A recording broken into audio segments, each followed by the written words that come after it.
So again, welcome. We're glad you're here with us today. So a couple things here, since I'm sharing my screen, I do want to let you know then all you have to do is go down to the chat and get the link for the, I'm trying to do two things here, to get the link for the bit.ly. And then once you have the link, you can put it in a new tab. So all you have to do then is go up to a new tab and then put in the link like that. If you want your whole screen right now to be my screen, that's fine. You don't have to manipulate it yourself. I just try to do this to allow for differentiation. So on your computer, if you don't want the full screen, in the upper right-hand corner, you should be able to exit full screen if you're on a Chromebook or a laptop. A MacBook, same thing, and or it might be the green dot over here, exit full screen, but usually when I'm sharing my screen, it's in the upper right-hand corner. Again, different devices might be a little bit different, so if you're having trouble, feel free to put it in chat, and maybe other people out there that's with us today in this workshop can help give some suggestions as well. So we are going to, so real quick, I talked about exiting full screen as I put the bit.ly link up here. So I don't know if you saw, all I did was opened up a new tab and pasted the bit.ly link that I copied from the chat room. Again, I created a bit.ly link so that if you do have another device you want to bring up the slide deck on, you can type it in. It's just District 87, D87, capital GC for Google Classroom, and 3 to 5. So that's all you have to type in into a URL. If you're wondering what a URL is, if you hear me say that throughout the workshop today, URL, it stands for Uniform Resource Locator. It's just the web address of the document or slide deck that we're using. Another term you might be hearing me say is slide deck. In Microsoft, we use Microsoft PowerPoint. What's compatible within the G Suite apps for education is Google Slides. So very similar, but then also with this Google Slides, you hear people referencing it as a slide deck, and you might hear me say that some today as well. So then what can you do with this slide deck? I did give you rights to comment on this if you would like to. You could put comments off to the side of the slide. You're more than welcome to do that. And then right up here, if you want to save this slide deck to access later, you may do that. All you have to do is come up here, and do you see this triangle with the plus sign? Just click on that, and this will add this shortcut to your drive, so you will have access to this slide deck later. You can put it in your drive right now and not organize it, that's fine. Or if you're an organized person, you've got folders there, and you want to put it in a folder, that is fine too. If you are new to the Google environment, what your drive is think of it as a file cabinet. And within that file cabinet, you've got file folders. And within those folders, you've got files. So this file of this slide deck, if you want to, you can put it in a folder. If you don't have a folder made, you can just make it from right here. Just go down here to the new folder. It's the folder icon with the plus sign. Give it a name, click on the check mark to create the folder, and you can add the shortcut there. Or again, if you're not for sure where you want to put it, you can just put it in your drive and organize your drive later. Again, if the drive is too confusing for you right now, you can just come up here and you can bookmark it. So if I bookmark this, it's at the end of the URL here is a star. I click on the star, and then with that, I can add it to my bookmark bar. I can also add it to a folder within my bookmarks if I want. But right now, I'll just add it to my bookmark bar and hit done. It turns it blue to let me know I bookmarked it, and it'll show up here on my bookmark bar. If your bookmark bar is not showing up for some reason, you can come up here to these three dots and go down to bookmarks and show bookmark bar. Again, if I'm going too fast, please let me know. One nice thing about this is it is being recorded so that you can go back to it later as well. So again, another way to save this for you to access this later is bookmarking it by clicking on the star. When you do, it turns blue, and then it's on my bookmark bar. So if you don't see your bookmark bar, come over here to your 3 dots to the right of your Chrome profile and go down here to Bookmarks, Show Bookmark Bar. If I don't want the bookmark bar to be shown, just turn it off. My bookmark bar is gone. So again, if I want it back, 3 dots here, Bookmarks, Show Bookmark Bar. So I do realize you guys come to this workshop with different knowledge, your backgrounds are all different. So again, for me to differentiate, I am going to be walking through Classroom here. I'm not going to be in the presentation mode in the slide deck. I'm going to move back and forth between the slide deck and Google Classroom. If some of you have been using Google Classroom, feel free if you want to interject and let us know how you're using it and what's worked for you and what hasn't. We'd love to hear from you. And then also you can work ahead. So with this online workshop here, I don't know, I'm not able to watch you. Some of you have your cameras off, and again, that is perfectly fine.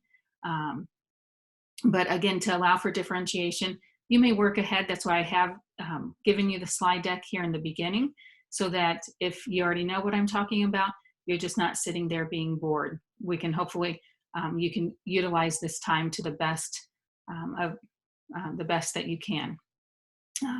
Again, would I say this if we were in person? I would let you work ahead, and I want you to get the most out of it because I know your time is very valuable.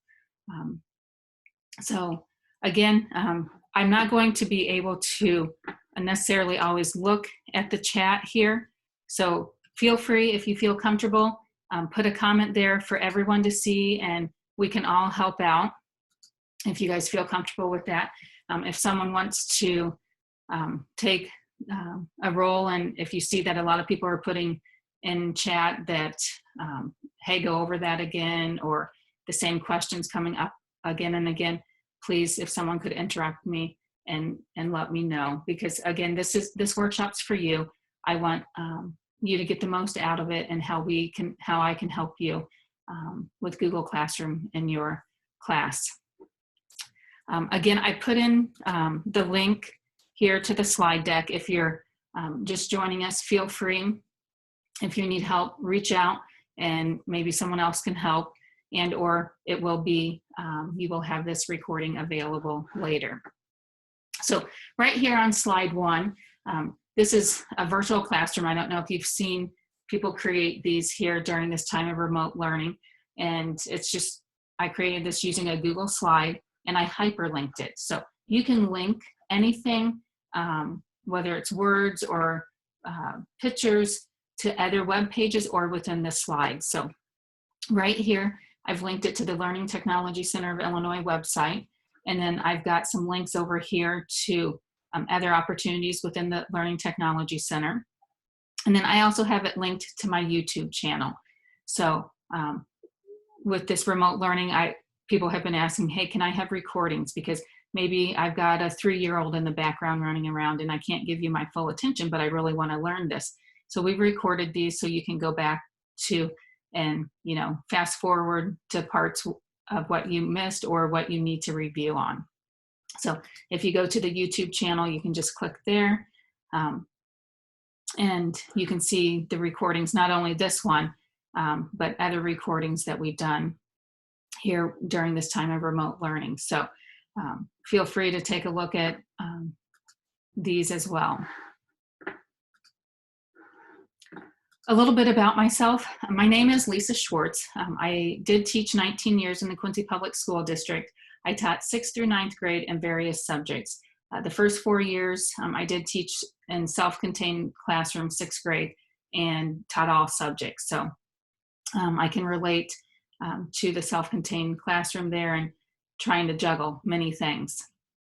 And not only all of the subjects, now we're adding technology to that. But hopefully you will see this as a tool that will help you become more organized, or even if you're already organized, maybe even better at it. So again, I don't know what everyone's knowledge is around technology and your experience, but take a deep breath.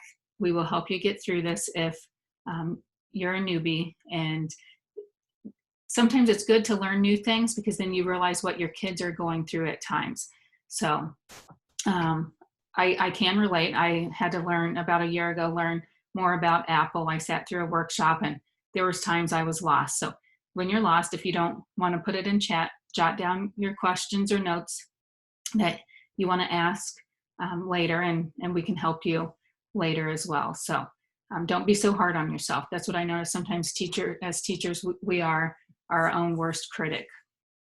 So after teaching for 19 years, then I went and I'm working at the Learning Technology Center. If you don't know about the Learning Technology Center, it's been around for about 20 years. And my role within the LTC is that I help with professional development throughout the state. My area is focused on this green area, which is fairly large right now, but working with 10 ROEs in the school districts within those ROEs. So gotten to work with a lot of different districts and a lot of different teachers within those districts. Here's my email if you want to get in touch with me.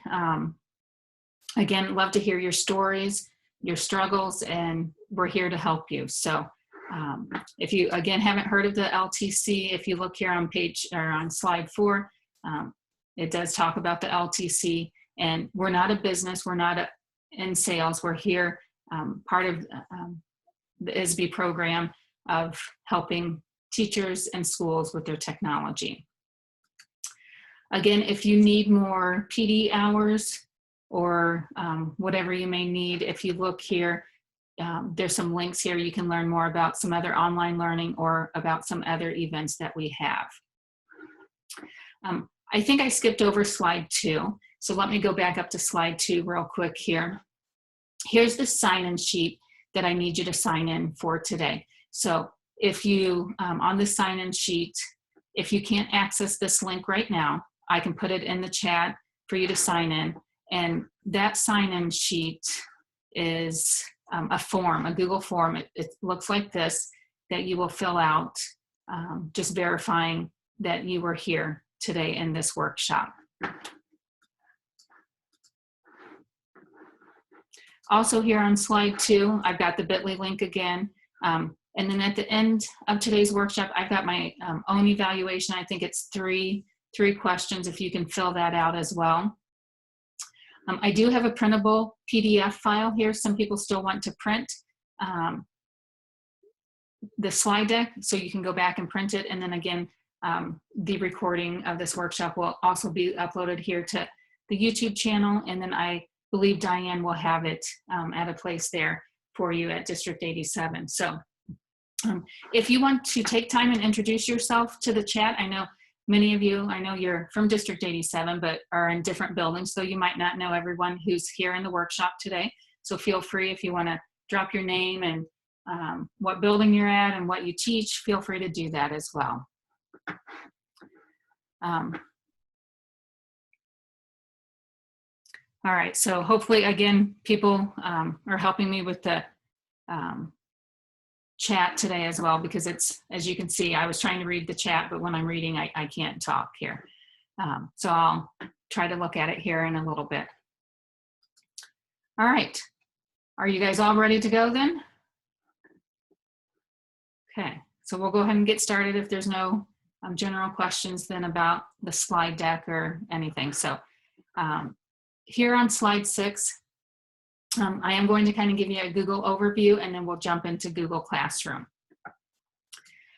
Anytime you are working within any of the apps within the G Suite apps for education, you'll want to make sure that you're logged into Chrome.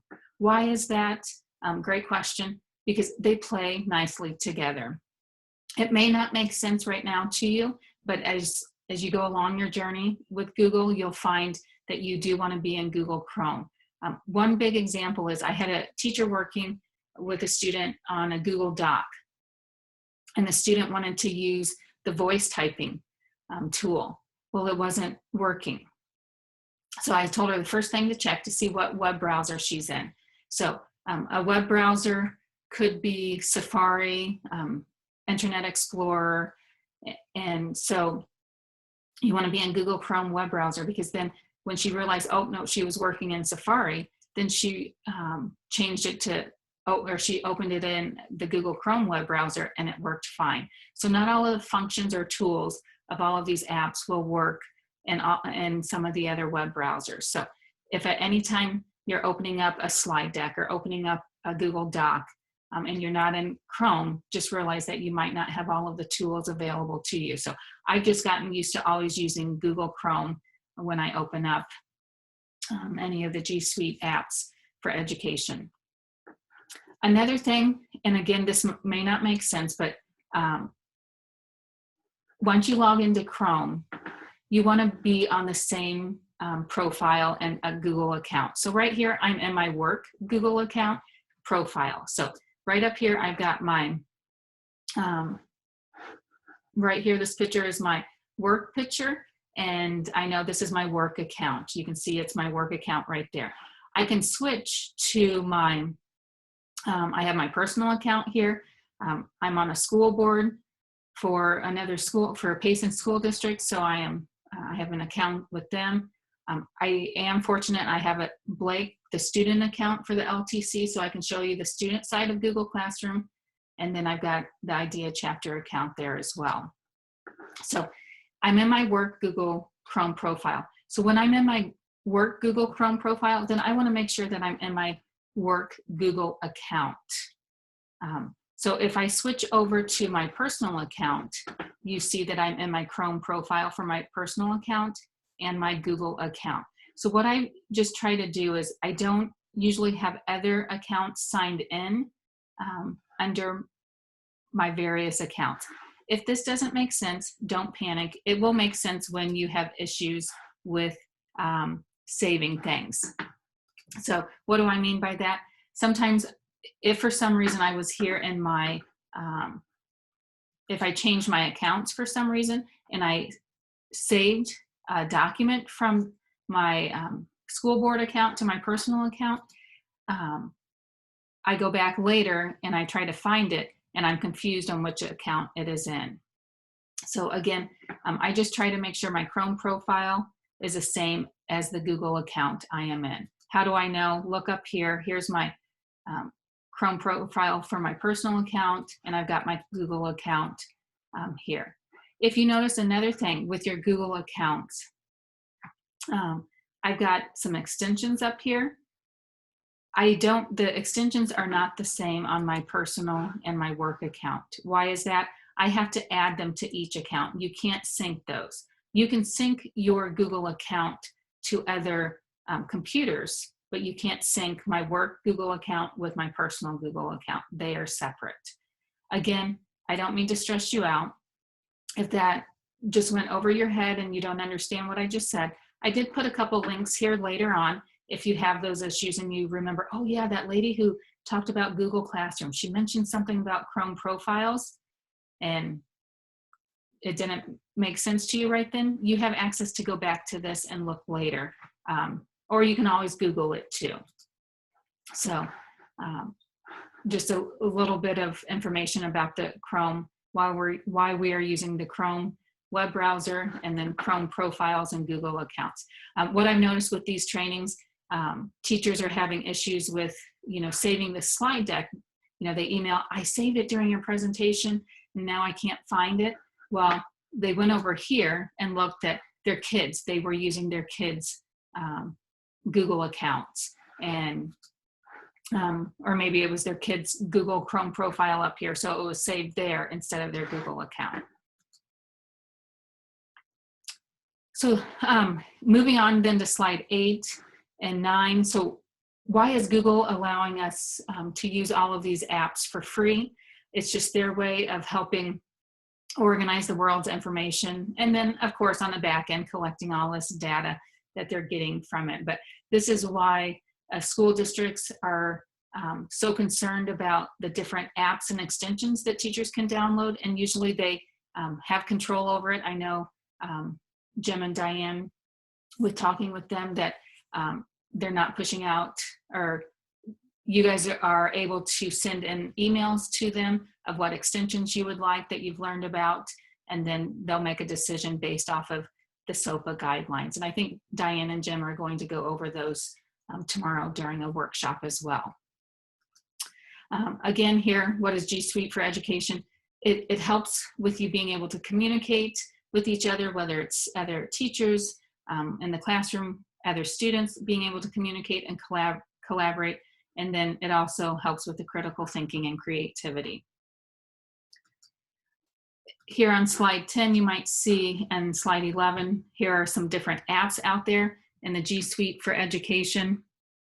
So these, again, don't panic if you haven't used these before. Some of them are similar to some Microsoft apps. Some of them are not. So again, hopefully if you're willing to be okay to try new things and maybe even fail, then I think you will do okay.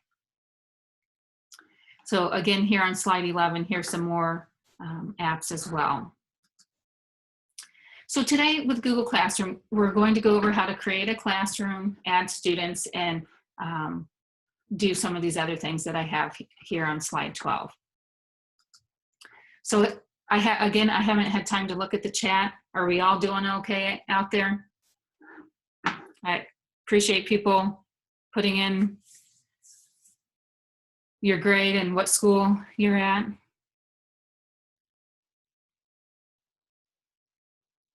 And again, the sign-in sheet, if you haven't been able to access that, at the end, I can walk you through how to get that, or I could put that in chat at the end as well. Okay, so we'll go ahead and get started then. So how does Google Classroom work? It is a place where you can post and share your assignments with students. So you can, if you've got a Google Doc or you have something for them to read, you can just push it out through Google Classroom. You can even push out, if you want them to complete a Google form or watch a YouTube video, you can have it all organized in Google Classroom. So again, if you're already an organized person, hopefully you'll find that this works well for you to keep on being organized. If you're not an organized person, hopefully then you'll see how this will help you and help your students with becoming organized. Google Drive integration. So as soon as you create a Google Classroom on the back end, Google creates a folder in your Drive for that class. And I will show you that today. And then it also creates a naming convention for you. So I don't know if I said, but a majority of my time I did teach computers and computer science in my 19 years of teaching. And what I found out is that sometimes kids could turn in their work, but maybe not have their name on it. And we don't have to worry about that anymore. Google will put the name on it for them. Another advantage with Google, it saves automatically. So a kid can't say, oh, I didn't save it, so I don't have the assignment. It is there. So if let's switch over to Classroom. How do I go to Classroom? So some of you who've been using Classroom before, you could come up here and type Classroom. And as soon as I type Classroom, since I've used it before, it goes classroom.google.com. Or I could come over here to the waffle. And again, this is another reason why to use the Google Chrome web browser, because then it's built in here. Go to the waffle, and I've got all of my apps right here in the waffle. So I can just go down to my Classroom. If you see, I had to scroll down to go to Classroom. If I go to Classroom this way through the waffle all the time, what I could do, I can move my app, the Classroom app, around in here so that anytime I go here, it's just right there. I don't have to scroll down. So any of these apps over here under the waffle, you can move, drag, whatever however you want to organize it here. So if I go into Classroom, right when I first go into Classroom, my Classroom comes up here, and I've got these cards of all of my classes that I have, whether I'm a teacher or a student here, or a collaborator. I could be a collaborator. Another teacher added me as a collaborator to the summer school class here. So as you can see, I've got 8 different classes here. Now, I know Jim in District 87, they're going to roster your classes for you. I think that's the plan. And what that means is on the back end, Skyward and Google Classroom will talk to each other. They play nicely together. And all of the kids that are in your class, they can push out into a Google Classroom for you. But just in case if they don't, let me just walk you through the process of adding a new class or how students can join. Because again, I don't know for sure the process of, if you get students joining your class mid-year, if the student will need to join your class or if they will just automatically push that out to your classroom. But if I was just starting Google Classroom for the first time, all I have to do is come up here and hit this plus sign. And at this plus sign is where I can join a class or create a class. So I'm the teacher, so I can create a class. And then right here, I just put in class name. And then if I want to put in these other things, I can right now. I don't have to. Again, with technology, you can usually go back and change things. So if I give it a class name right now and I want to change it, I can always go back and change that if I would like to.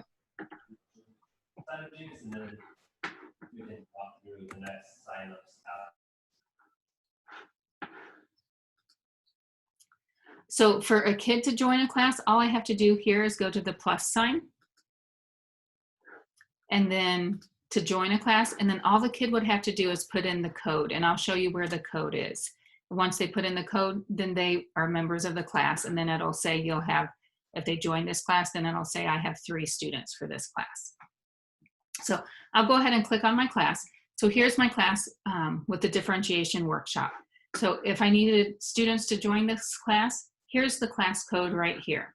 So all I have to do is enlarge this, and then they can type in that code right where when they put the plus sign to join the class. If I zoom in more, I've got the larger screen. So I don't know, just right there and then right here to do a full screen. Now, once they've joined, can you change things in here? Yes, you can. So when they join, even if they join mid-year, say they're a new student, they will see everything in your stream and classwork that you put in there all year long. It's just not when they start. Like with the chat room today, when you join Zoom, that's when you started seeing the chat. With Classroom, though, they will see everything that's been posted before they joined. So right up here, let me just kind of talk about this page here. So this is the stream, and within the stream, again, if I wanted to change the name, I could come up here to the gear. So with some of you being new to Google, a couple things I want you to remember. If you don't get anything else out of this workshop today, I hope you remember this. No matter what app you're in, remember wherever there's a gear or wherever there's 3 dots or 3 lines, there's a menu. There's more options under those. So click on them to see what they do. So in this case, I'm going to go up here to the gear. And let's say that class code. If this class code had L's or I's in it, it might be confusing to you and the students of what they need to type. I can change this class code if I wanted. All I have to do is hit this down arrow, and then I can display it if I want from here. I can reset it. If I reset it, it just gives you a different code that you can put up there. Again, my main reason of putting different class codes up there was if it had L's or I's, sometimes it was confusing which one it is to put, because back in the day when I started using Google Classroom, we didn't have the options where they could be rostered ahead of time. So we always had to have the kids join. So I always put another student in charge of getting other kids into the Google Classroom if they were into our, joined our class midstream. If I don't want any other kids to join my class, I could always disable it as well. So that was under the gear with class settings. Another thing here, if you see, I've got Google Meet, a Meet link. I think you guys had been using Zoom for some of your meetings with your students. If, help me out, am I correct on that, or were you using Google Meets? Zoom? Okay, thank you. Again, if you do get to use Google Meet, I know there were some hiccups at the beginning that students were allowed to join a Google Meet before the teacher was in there. If you go to Google Meet from Classroom, the students can't. So I've got a student view and the teacher view. So if I just show you real quick, here's the student view. Here's Blake's Google Classroom as a student. If Blake tries to join this Google Meet right now, he won't be allowed to. It says, sorry, we encountered a problem. There's not a problem. What the issue is, the teacher hasn't joined, so the students can't join. Now, if once the teacher joins, so this is the teacher account, then once I join, then he could join. So one thing though with Google Meets, you will have to, once you leave, if you don't remove the students, if there's any students, still hanging out there, you will have to make sure you remove them before you leave, because if you don't remove them, they will stay there. And in the teacher section of the Google Meets, you can remove them. But that's one thing with Google and with technology out there, things are constantly changing. So Google came up with this update here in mid-April to help with all of this remote learning. That was the biggest ask, hey, kids are joining. So then the teacher doesn't have to make sure they get the Google Meet and share it out here in Google Classroom before they meet. So if the kids know every day at 10 we're meeting, all they have to do is go on and log on to, or click on this link. And again, what a lot of teachers have been doing, they may go into the Google Meet maybe 10 minutes before the meeting with the students to give them a chance to chat and talk with their friends. But again, in the controlled environment where the teacher is there. If you don't see that Google Meet is turned on your classroom, again, on the back end, Jim might have to turn it on if that's what the district allows. Again, a lot of this technology is based off of district policy. And I always went to my tech department. They were the experts on it to know what some of these apps were collecting data on the students. So that's why we have to be so careful about what apps and extensions we use because of the data they're collecting. So, I trusted the tech department and our district to know what was right of what we could be allowed to use in the classroom. But if they do allow it, you might have to come here then to the gear and go back to class settings. And right here, this Google Meet, do I want it visible to students? Turn it on here. If I don't, I turn it off. So just a click of a button. But again, as you can see, it can always be visible to students because as a student, they can't join it until the teacher is joined into it. Here, also with the stream, I can select a theme that is in Google Classroom. I can even upload a photo. And then there is even a way to create your own photo or design here. And I think people are creating that in Google Slides. I have never done it, but I'm sure you can Google that and figure that out if that is something that interests you. Also here in Stream, it does let me know. So if this is a classroom for my students, it says over here what's due, what's upcoming. So due tomorrow, there's an environment assignment. Due Thursday, a research on an animal. So it lets them know. So usually, again, with the self-contained classrooms, you might have your students be, in one class, but you have several different subjects you're teaching. So this could look pretty busy if you've got all of your assignments here for all of your subjects.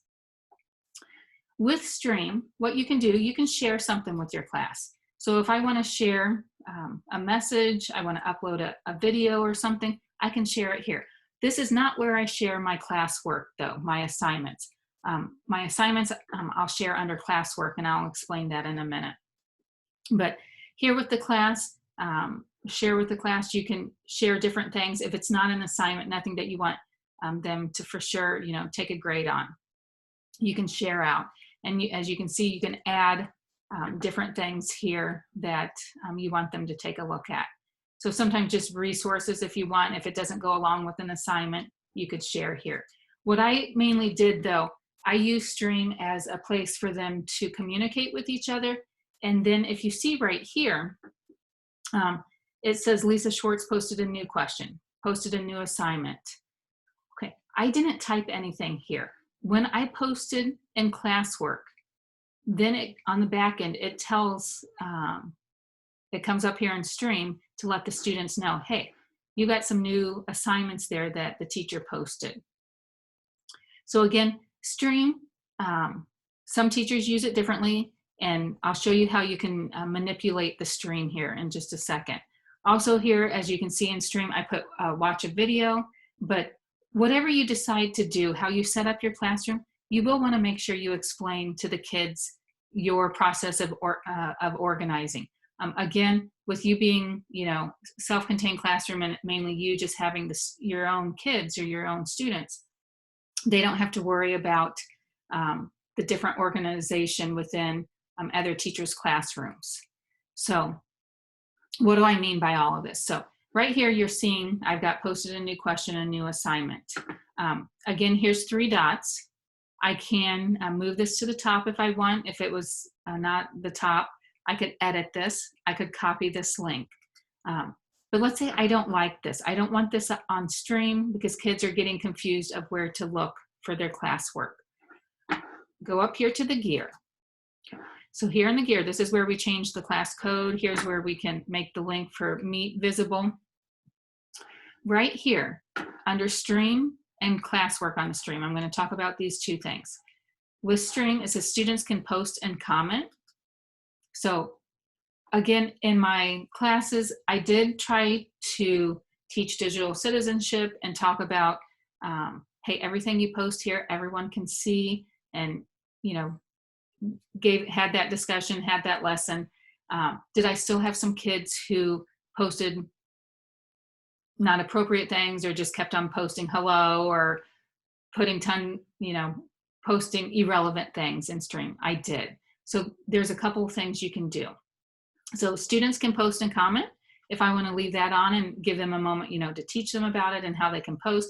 Of course, anytime in the beginning for them to learn this, they wanted to talk and say hello and do that. And I let them. Again, that was my personal choice. You don't have to, but it gave them a chance to experience and see what it's like in posting in the Stream and commenting on each other's.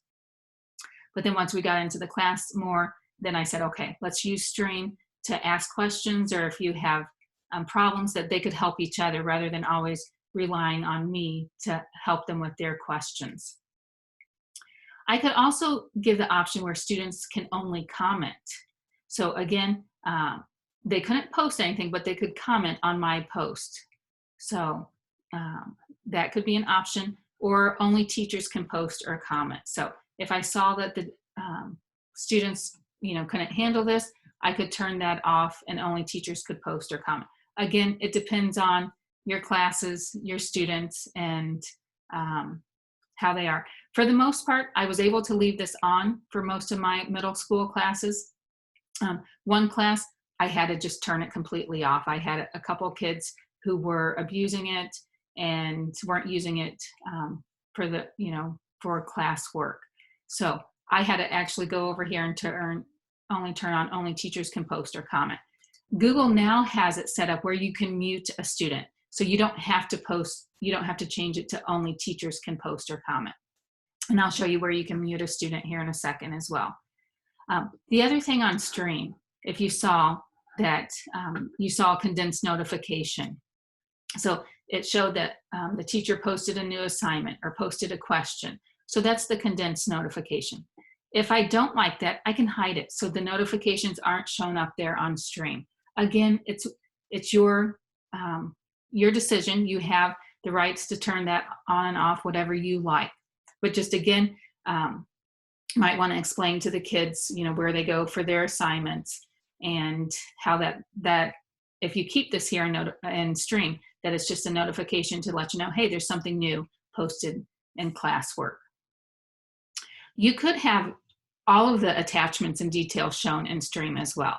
So again, depends on your style of how you would like stream to work for you and your students. So again, this is under the gear of each class that you have. So right here, I do have the condensed notifications on. If I wanted the full notification on, if I posted all of my attachments, they would be here similar to this. But here I didn't put this under classwork. This was just, here's a place where you can add a video if you want. Here's a place where you can, post, even have a great day, and then students could comment back and forth here if you have that turned on.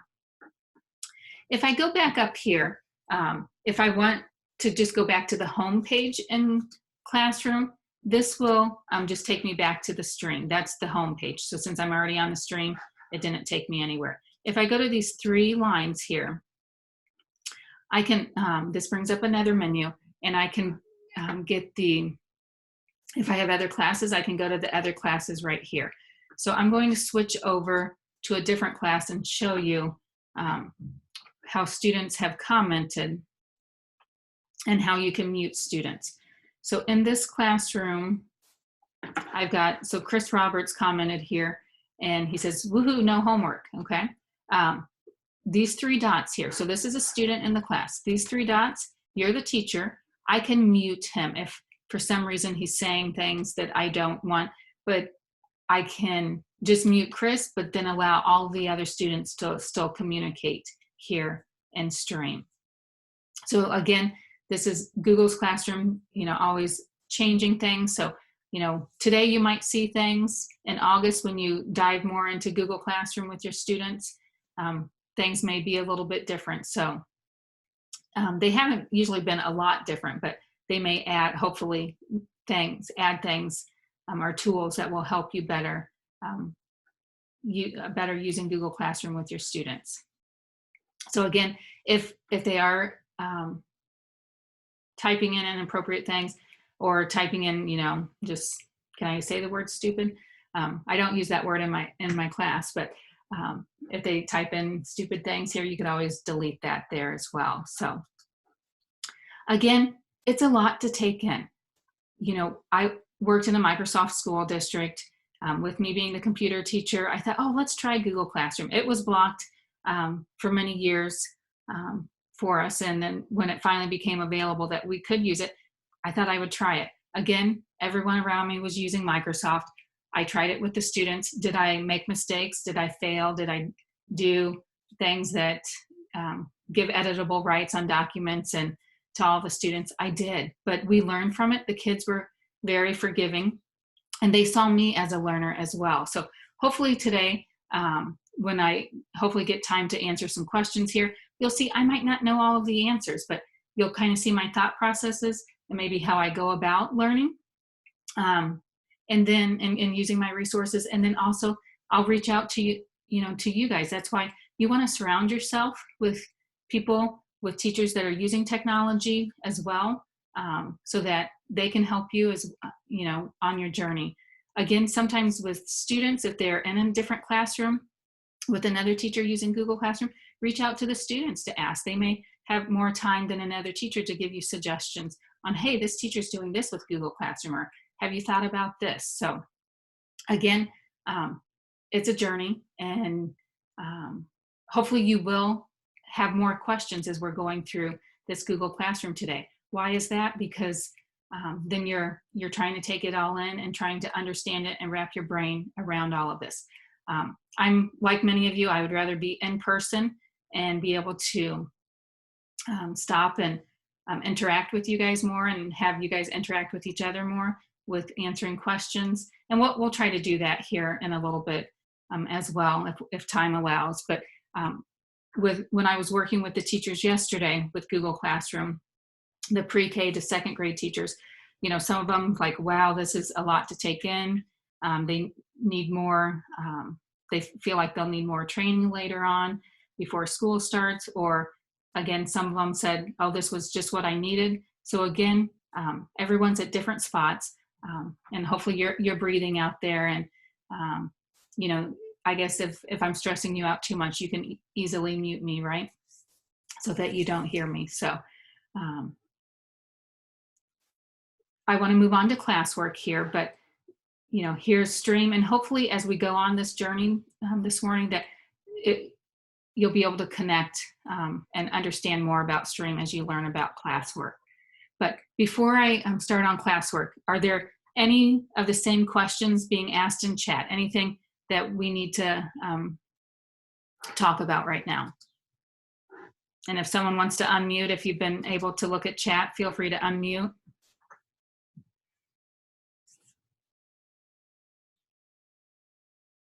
Lisa, I know one question we have, I see it on here, is about archiving assignments.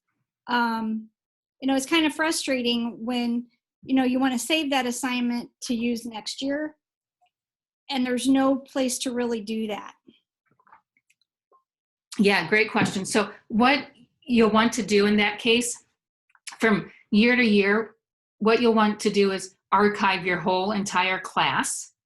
And then if you archive your class, then you can pull in post from that other class from the previous year, because you won't want to use the same classroom next year that you use this year, because you'll have new students. So then what you can do then is pull in your, reuse your post from the previous class. So if I go over here to my 3 lines, I can go to my archived classes, and I still have access to everything there, but it's just students can't join. It's archived. I can't,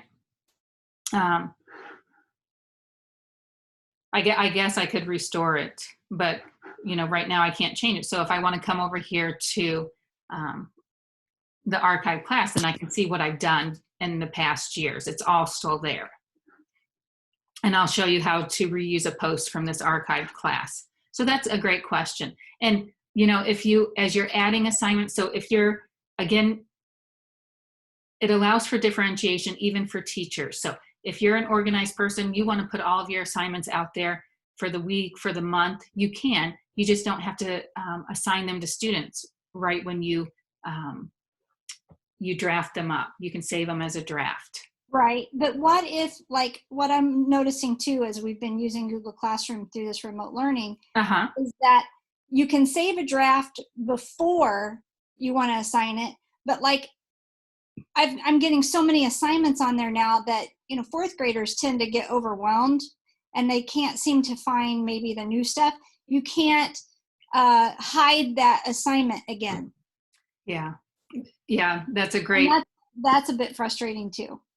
That is. So yeah, hopefully then Google will, I think we'll see changes to Classroom with more teachers using it here during this remote learning and using it for the remote learning, that hopefully they will add some more features to it here come August. So if you have a chance, you know, send Google an email, let them know that, hey, you want to be able to hide an assignment if you would like to let them know. I think that's a great feature. And if, you know, the more they hear from people on that, the more they will try to look into it. And I have seen, you know, especially with the Google Meet feature, you know, they worked behind the scenes and worked on updates and pushed that out, you know, as soon as they got it ready for us. So yeah, great question. Oh, you're welcome. Thank you. So yeah, go ahead. My classes don't match what's in Skyward. So if they push out rosters in Skyward, is it possible to move a student from one class to another? That student will just have to join the classroom, and they could join by the code. Okay. From the code. Yeah, great question.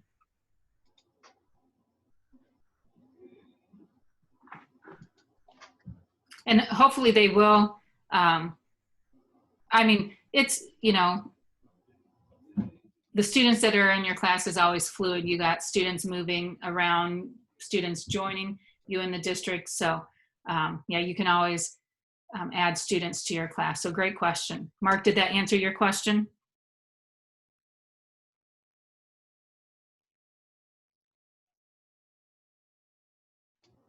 Yes, yes, it did. Okay. Thank you. Okay. Yeah. Okay. So moving on then. So we mainly just talked about stream. Now we're going to go and talk about classwork. This is where you post all of your assignments, and then on the back end, then that's when you can see it in stream. So you can see here, I've got a bunch of things posted. I've got some things that are in drafts. So the kids don't see it, but it's on my screen here. And if you look right here, this is an assignment with the clipboard icon. Here's a question that I pushed out. So right here, if you look at my screen, I've got all of these assignments here. Then if you come down here, oh, there's some headings here. So you can organize it by topic. So I've got this insert learning, I've got questions, math. So if I see this one right up here is just on my, in my classwork here, and I want this to go under the topic questions, I can go in, click those 3 buttons there, and go in and edit, and I can move this under the questions. And then hit save. And then you will come back over here and under questions, oh, it's there. So you can always move these under different topics at any time by clicking on the 3 buttons. Another thing you can do, so I think someone asked about how the assignments are posted, and someone answered the older assignments, once you post new assignments, they're at the top. So, or the older assignments to the top, or send new assignments to the bottom. Yeah. So what you could do here, you can move these around. So you can see I edited this today, but if I wanted this to come up here at the top of the topic section, I can do that. You can move them around. You'll just need to teach the students to look here at the due date, or if it's past due, whatever it may be. But then also remember, back in stream, here's upcoming information. So they could look here as well. So there's a variety of different ways students can access classwork and understand of what they need to work on. If you don't have a due date, then for some of those students who rely on the stream to look for what they need to work on, that might be a problem. So again, you might, explain to the kids your process and where they need to go. Also here on classwork, if you see my topics over here to the left-hand side, I've got, you know, if I want to jump down to the math, I can just click on this math section, and here's my math topic. If I only want to see one topic at a time, that might help some students if this can become overwhelming for them. If I go down here, I've got, you know, here the farm showed up last. If I click on the 3 dots here, I can rename it, delete it, copy link, or move up. So if I know I put a bunch of assignments in one of these topics and I want it to be at the top, then I can just move that up so that the students will look at that. So again, I can move up that way, or I think, I can drag this, and I can move that all the way to the top if I want to as well. Is this the top? No. And I just click on that like that. So I've got the classwork that way. So if you see this in classwork, I've got the Meet link here as well. I can go join the Meet from here. I've got a Google Calendar. So what happens here, anytime you create a classroom, on the back end, besides it creating a class drive folder for you, it creates a calendar for you. So if I switch over here to my calendars, I've got all of my calendars here, and these are my calendars of my classes. If at any time I don't want them on, I can turn them off so that you can only see what's due. So do you see my differentiation workshop? it shows me what is due in purple. So it's got a color. Again, if I want to change the color, I can come over here and click the 3 dots and change it. I can hide it from my list, display only. So I've got some other options there. So students can, and even teachers can go through and click these to see on the calendar what they may have coming due, or just see the assignments in general. Here's the assignments here for May. So again, yet another way for students to see everything. Is one way better than another? No, it's just what you get used to. And then I talked about this earlier, my class drive folder. So if I go to my drive, and to go to your drive in Google, again, I can click on a new tab and type in drive.google.com, or I can come up here to the waffle and go to drive. If you notice mine, I've got some of these tabs up here, they're pinned, so I can't accidentally close them. So with my drive here, if for some reason I want to close them, I can just right click on it and hit close, or I can unpin it. So for example, with this slide, for this slide deck, if I don't want to accidentally close it, I can right click on it and hit pin. When I hit pin, all of my pin tabs come over here. So again, I can right click on it and unpin it, and then I can close it from there, or I can even close it from here. So you got some other options up here when you right click on any of the tabs that you can do. So for the most part, right now I've been leaving, I always usually leave my calendar, drive, my email, and my chat room pinned, because that's what I'm access every day. But I pinned that workshop sign in just for people to see that, hey, this is what they need to do to sign in as well. And then I pinned a couple other things that we're going to hopefully look at today as well. So going back here then to drive, so here in my drive, if I go down here to classroom, I did not create this folder. This folder called classroom was created on the back end when I created classes in Google Classroom. So right here, when I go into classroom, I've got all of my folders of my classes. So even though I archived this class, the Intro to Computer Science 1, I still have all of the folders, all of the assignments. I still have all of the then files here as well. So, and it's, as you can see, it's organized by the assignment that I've got there. So I'll always have access to that, even if I archive the class. And this is in Google Drive. If I go back to Google Drive, yep, you can see then here's a classroom folder, and then I can click on it. Do I have to access it from Drive? I don't. I can go into my class, the class Drive folder, click on that.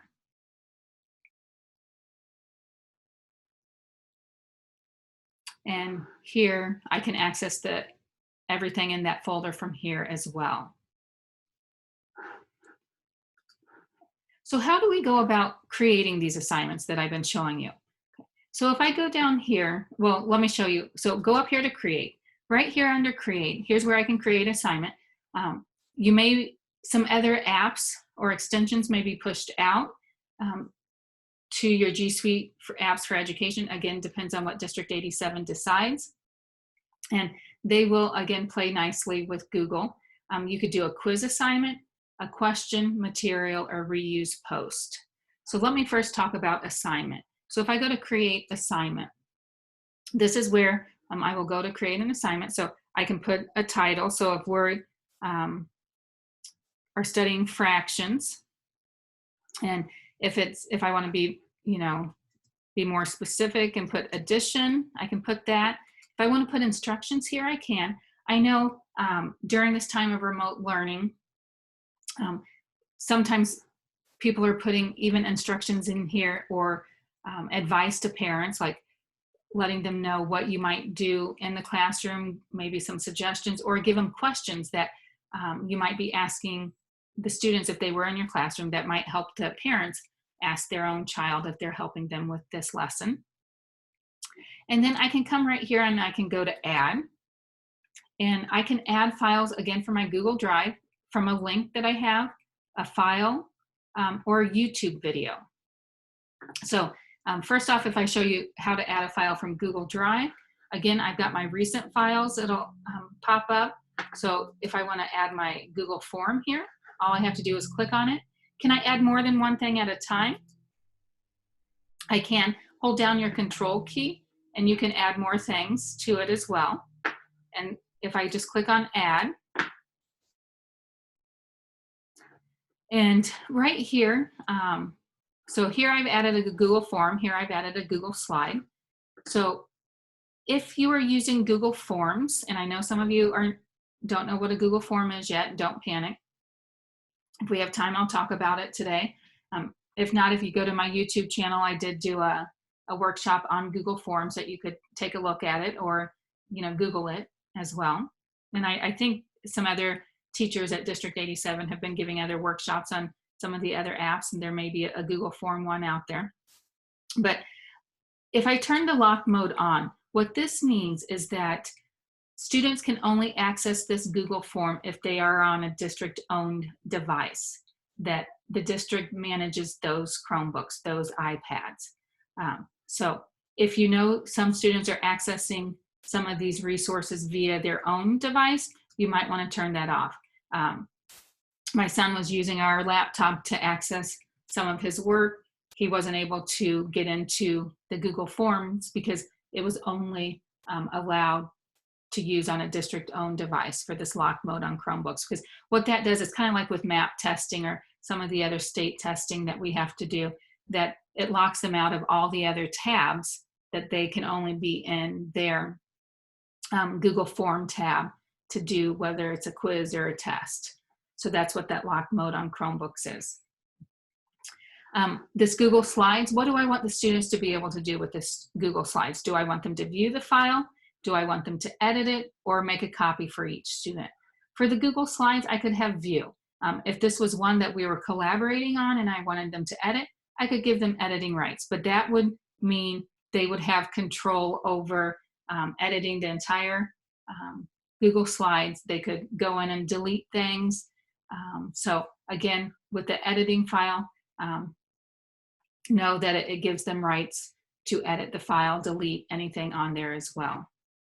And then this one, it makes a copy for each student. If I want the kids to have their own copy, have their name on it, this will create that for them, and it's that naming convention that I talked about earlier. So right now I'll just leave that students can view file. Then if for some reason, so they've got this Google form, this Google Slides, if I want them to, if the instructions was to, go through the slide deck and then write about it, or, they needed to do something based off of the instructions here or the activities here, they could go back here in this assignment and create anything from using one of these apps here. So again, it doesn't have to be everything you've created. It could be the student, being creative on their end and creating the assignment. You could just have the title and the instructions here, and then they decide how are they going to create it. Are they going to create it in a Google Docs, slides, sheet, drawings, or forms? So this allows them for some choice. So again, you don't have to, with your assignments, you don't have to add documents or files to this if you don't have anything. It could just be instructions and a title. So then once I have that decided, then I come over here and I go, do I want it to go to what classes? So for many of you, you will probably just have one class and have some of your topics be your subject area, math, science, social studies, reading, spelling. So you might not have a bunch of different classes, but let me show you. So within this class, if I have some students, so this class I have 2 students. So if for some reason I didn't want Blake to have this assignment, I have to differentiate with him. I have to, follow his 504 IEP plan and give him either a shortened assignment. What I could do is then give this assignment out to everyone else but Blake, and then come back, give the same assignment to Blake, but just modify it to follow his 504 IEP plan. So I can do that. If not, I can add it to all students. I do want to show you this. If I do have several classes that I want to add it to, for some reason, if you have several classes, do you see how this is grayed out? The students, I can't select certain students if I select multiple classes. So the only way I can select certain students is if I only select one class at a time. So I've selected the differentiation workshop. Why? Because that's the one I'm in, but as you can see, I can go and select other ones. You can see I can't gray out the differentiation one because that's the class I'm in right now. Points, again, you know, I can put 100 points, 10 points, whatever the points are. Can I change this later? I can. I can even change it after the students have completed it and turned it in. Again, when I first was starting to use Google Classroom, I forgot to always change the points. The default was always 100. And then when I go to grade it and I'm grading it and I give them 10 points thinking, oh, you know, a lot of kids did really well on this assignment. The kids were saying, Mrs. Schwartz, why did I only get 10 out of 100 points? And I'm like, oh, I made a mistake. I just had to go back and change this to 10 instead of 100. So again, it is your friend when you make mistakes. And I made plenty of them. I still make plenty of mistakes as well. Again, due date, what I found with students, if I didn't put a due date here, so, you know, today's Tuesday, if I thought by Friday they should be done with this assignment, I would put Friday. But again, if I saw when we were back in the classroom or even during this time of remote learning, if I saw that kids needed more time, I could go back and change this. So if I put Fridays for the due date, I could put a time, hey, I want this by 11:59 p.m., especially during this time of remote learning. This might help kids to know, hey, you have to get this turned in by 11:59 or it will be counted late. So again, nice to have that option. Again, you can go back and change this later if you see that the kids need more time. Topic, again, click on this down arrow. I can put it under a topic here. If I don't see a topic, I can create a topic right from here as well. I don't have to create it from the classwork page. I can also add a rubric in here as well and originality report. So when I add the rubric, I can create a rubric from here. I can reuse one from another assignment. So if I want to pull this one in from this math module assignment, I hit select, it pulls it in. So again, Classrooms is allowing you to reuse a lot of things you might have on other assignments. Originality reports, this will, if this was an essay or, you know, paragraph answers, whatever, it will check for plagiarism. With the G Suite apps for education, with the free account, we have up to 3 originality reports we can use for free during with this class. So after I use my 3, I'm done with that. Again, like many of these other apps and extensions out there, they have a free version and the paid version. The only way to get the paid version of originality reports is through the enterprise account through the G Suite. Again, many of the districts out there all use the free, the G Suite apps for education, the free version. So just know that you have up to 3 originality reports that you can use. And then once the students run them, they're good for 45 days. So if I click up here, click on my rubric, here's the rubric. It's showing, here's the title of the assignment. I know this rubric, well, I guess this one, I just pulled it from another assignment, but this might fit. So it's worth 15 points. I have each section being with 3 points. So I could be more descriptive and, hey, what do you need to do to get these 3 points? And, or it could be, you know, if I have 5 or 6 questions here, looks like 5 questions. So they could get 3 points for each question based off of this rubric right here. So then the students will have access to that as well. And it's all in one place. They don't have to go and click on different links out there to pull up the rubric, to pull up the slide deck, to pull up the questions. So And then again, I'll go ahead and put this under math. If I come up here to assign, I can assign it right now. Again, if it's just one class, I can schedule it out. So, you know, when we're back in the classroom, if you know that you're going to be absent on a day and you're not going to be there, but you don't want the kids to have this ahead of time, you could schedule it so that they have it at 8 a.m. tomorrow, so that you don't forget to push it out. So that's nice. Again, you can save it as a draft, or go ahead and assign it. So I'll go ahead and assign it. So then we've got that. And if you scroll down here to math, then you will see that it's added there at the bottom of the topic. Again, if I want to move it up, I can move it up, or I can even move this whole section up.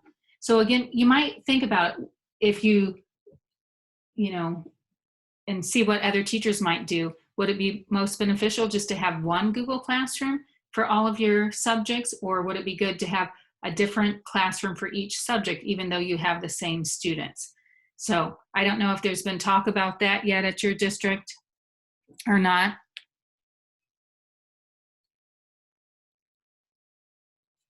But I think that's worth a conversation to have with other teachers. And, you know, maybe you'll try it one way this year and maybe try it another way next year. So, because, you know, if they're just scrolling here, that's a lot. So, you know, the best way to probably maneuver around here in classwork, if you do just have one classroom for all of your subjects, is to teach them to click on the topics so that they just see that topic at one time, so they don't have to scroll up and down the classwork page.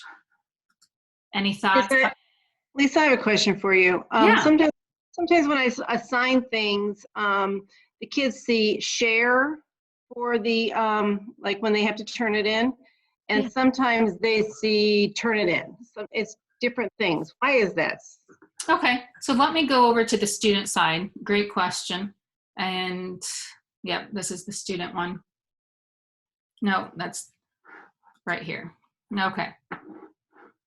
So if I go here then to stream, it shows, let me refresh it.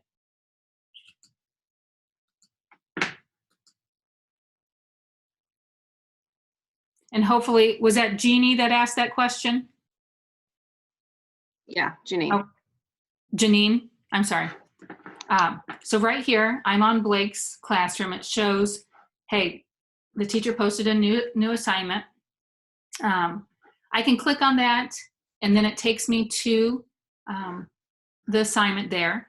If I go back here, I clicked on differentiation workshop. I clicked on the title of the class. It takes me back to string, or I can go to classwork to find it. Again, that's if the teacher doesn't hide the notifications. Then, you know, if they know to go down to math, they can go down here. Okay, it's been assigned. It shows that, hey, this is missing. I never turned those in if I was Blake. And so what I think Janine was asking, then sometimes you see the turn in or you see the share. So if I go into this assignment, this was, I think, view only for the students. And so this is nothing I'm having them turn in. So right now it's saying just share. It doesn't say turn in, because this wasn't anything I was having them turn in. It was view only. Now, if I go,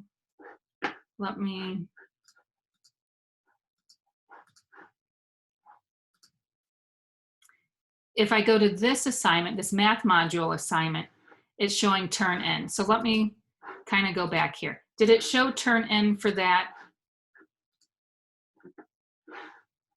Oh, it went. So I'm just trying to get, it said,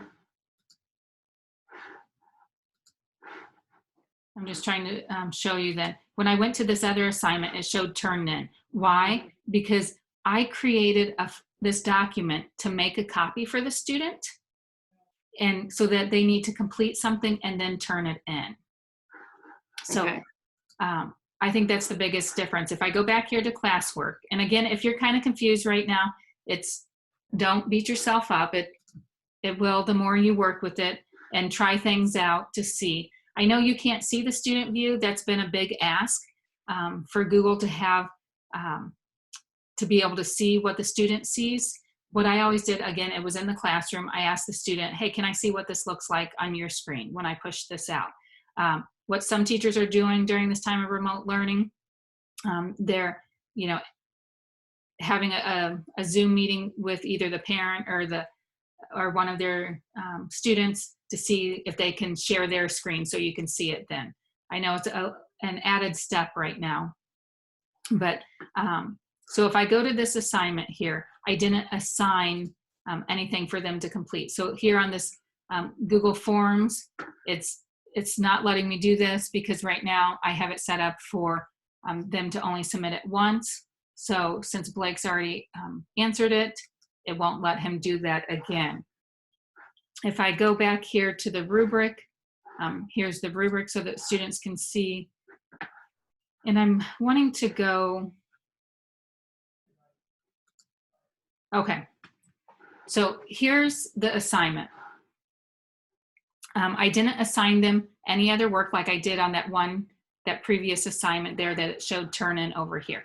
I just had them view only here and then this Google Forms to complete. And then here was the rubric here that they could take a look at. And again, just they could click on this arrow and it shows them how they can get their 3 points.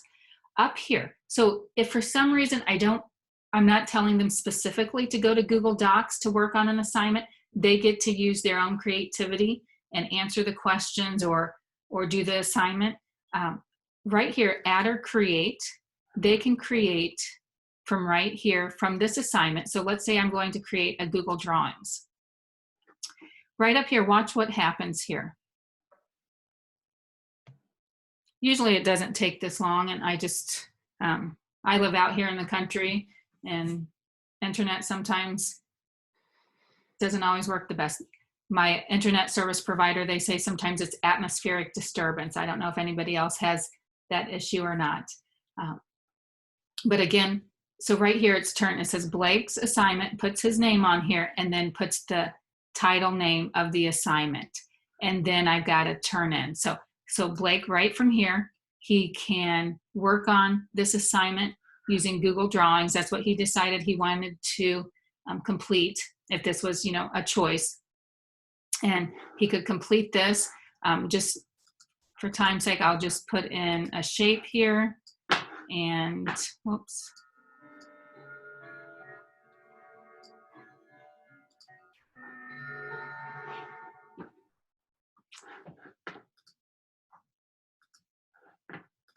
All right, so then let's say he's done the assignment. He can close out of this. Right here, then when he's ready, he can turn in. He can even send me a private comment if he's got a question or a comment he can put there. He could come back up here and add or create something else. If he added or created something from his Google Drive, he could add it from here. But what's nice when you create it from here, it does the naming convention for you. It puts their name on it and it ties it to, it puts the assignment name on it as well. So then if he says turn in, then he can turn in.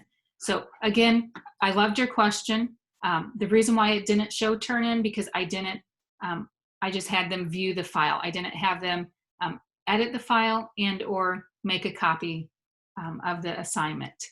So he's turned it in, and if he goes, oh, I forgot to do something, can he unsubmit it? He can. Don't panic. Go back to unsubmit, and then they can do that. One big thing I did notice when I first started to use Google Classroom is sometimes I would have kids go up there and hit turn in before they did the assignment, or hit mark as done if there wasn't anything that they had to turn in, but they had a mark as done to show me that they've done the assignment or looked at the material. And they just did that so then they could show their parents, hey, I've got everything turned in on Google Classroom. So then for as far as the teacher side, then I would have to go back, return the assignment to the student, and then put in a comment, hey, please complete the assignment and return back in. Hopefully your students aren't like mine and they will go ahead and complete everything before they turn it in. But in case if they try that trick on you, I always then returned it and gave them an opportunity to do the assignment or finish the assignment before I would grade it. So does that, Janine, does that? Yes, Okay. that does. And then I was going to ask you another question, which I think you answered. There's like I can see their assignment, and then I can click something like resend or send it back, and then they can actually make changes on it and then resubmit it once I send it back to them. Is that how that works? Yeah, that's how I've got mine set up, that I would always let students resubmit. It'll let you know that they resubmitted. So again, I know some districts are strict about students turning in work late or on time, and they deduct points. With my district, we had the discretion in our classroom. I always allowed the students, if sometimes we were worked on projects, so they couldn't really cheat. It wasn't a worksheet that they could cheat off of someone, so I would allow them to return their project back in if they went back and made changes to it to get more points. But again, each teacher, each classroom, each district might have their own policies there. Okay, thank you. Yeah, you're welcome. Great question. So for this one, so Blake, if I go and look at Blake's here, so I went into grades, and when I went into grades, here's all of the assignments that I have there. It's showing what's missing. It's showing then his grade here. So if I wanted to look at that, right from here from the three dots, I could return it, or I could go to view submission. So let me view his submission for this assignment. And so it's showing me up here, it's turned in. If I click this down arrow right here, this gives me a list of all the students. It's sorted by last name. I can sort it by first name. I can even sort it by status. Status is whether it's turned in or it's assigned. Right now, you're not going to see this since I only have 2 kids there, but if you have multiple kids here, you'll see that. And then also right here, if I click here, this will let me go through and see the multiple students by using these arrows here and seeing their work. So right here, you see this student, Lisa, hasn't turned anything in.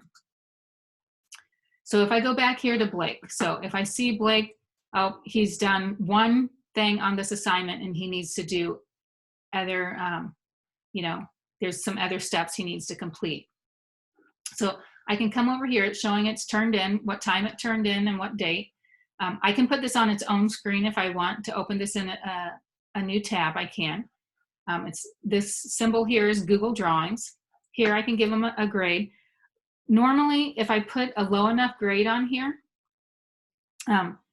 and they needed to finish it, sometimes I would go ahead and put a 0, or I usually wouldn't put a 0 if they at least attempted something. I'd put a 1 or a 2 and return it to them. You don't have to put a grade in here to return it to them, but I noticed, again, this was just with my students I was working with, if I didn't put a grade in and I returned it to them, sometimes they want to even go back and work on it. So if I put a 1 or a 2, a low enough grade to realize, ooh, they don't want to see that F, they'll go back in and hopefully then make changes, get help, whatever they may need for it. But again, you'll kind of see how your students work. I know sometimes I would have some students who would see that 2 out of 10 and say, oh, it's turned in, I'm done, I'm fine with that grade. Again, you'll get to know your students and see how they operate, whether you put grades in or not here. So then down here with the rubric, I can put down the points here as well to show, hey, you only got 2 out of 3 or 3 out of 3 on this section. And it, puts it that he got 3 there, he got a 1 there, and if he, a 2 here. So if you hover over it, it shows the points there as well. And then here's a private comment.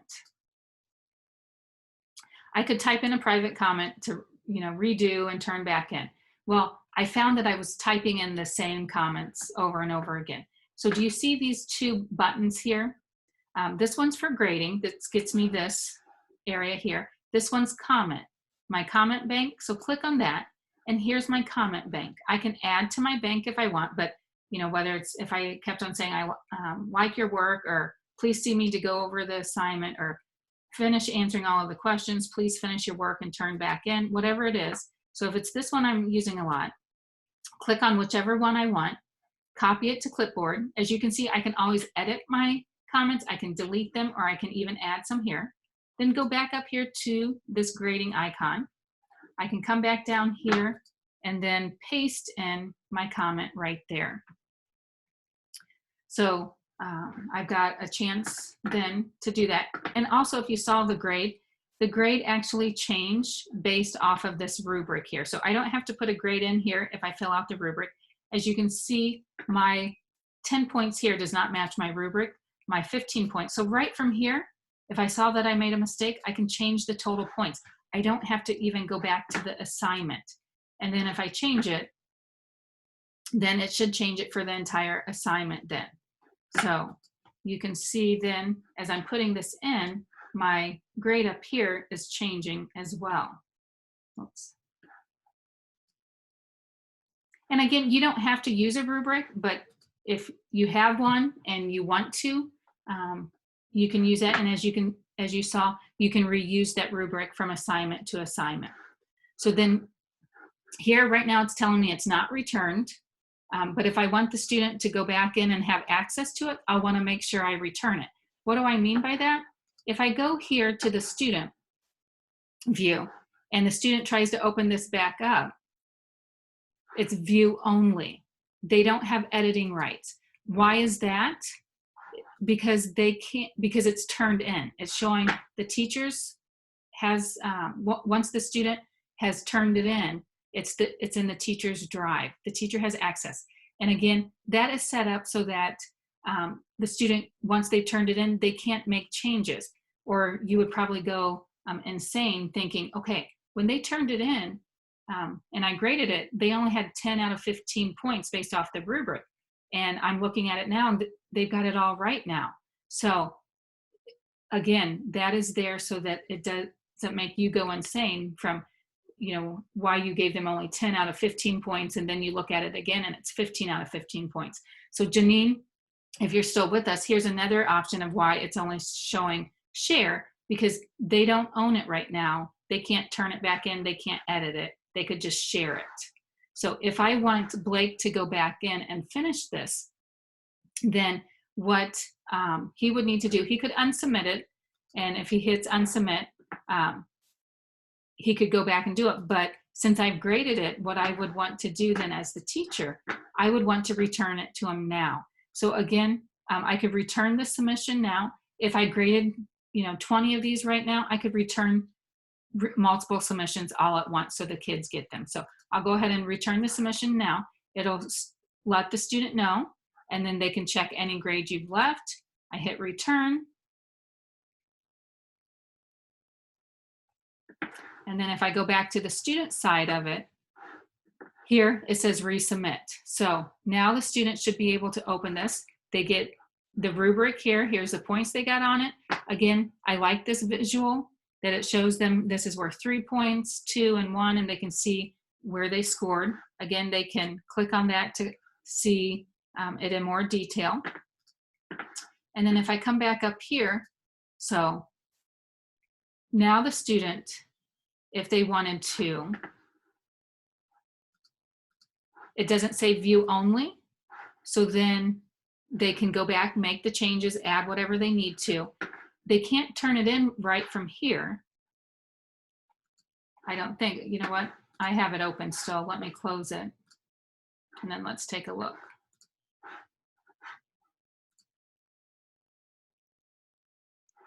So I'm just coming up here to hit the refresh button.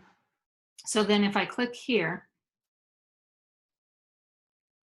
so again, they've turned this in one time, so they don't have the turn in button up here, but they can still turn it back in by hitting resubmit after they make the changes.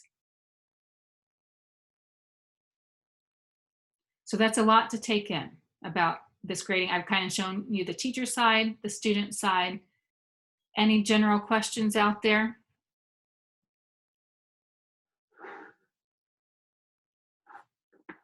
Yes, I have a question. This is Linda McVeigh speaking. Yeah, hi, Linda.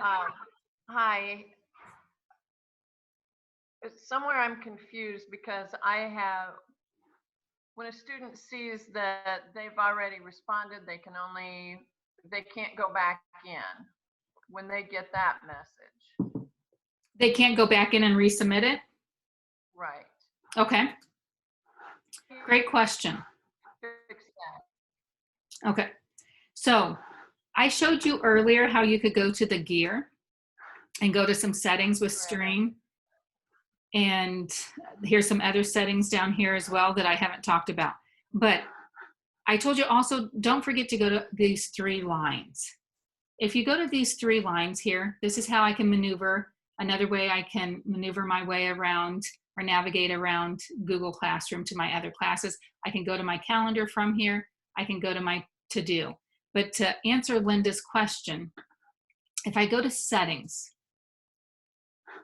on your settings part, you might have to turn this on. Well, this is for notification, so this might not be that. So I can, if you want to get emails of every time your student turns something in, you can. You can turn this totally off and then you don't have any options. If I want to turn this email notifications on, here's where anytime a student would post, I would get a notification, comments that mention you, private comments on work. Do I want a notification of any time a student turns in work late? Again, I can turn this on or off, or resubmissions of student work. So Linda, this might not be answering your question. So good question. I might have to think through my brain. So again, can you ask it again? I think she was asking was that students don't have access to resubmit the work once. Linda, feel free to unmute yourself if you're still with us. I don't know if you're still with us here. Sorry, yes, thank you. Yeah. There was an assignment that I gave to students where they had to label parts on a diagram. And okay. They submitted it. And when they would go back in to redo something, they got the message that they had already responded to that assignment and they could not do it again. And I just wondered if I messed up something when I made the assignment.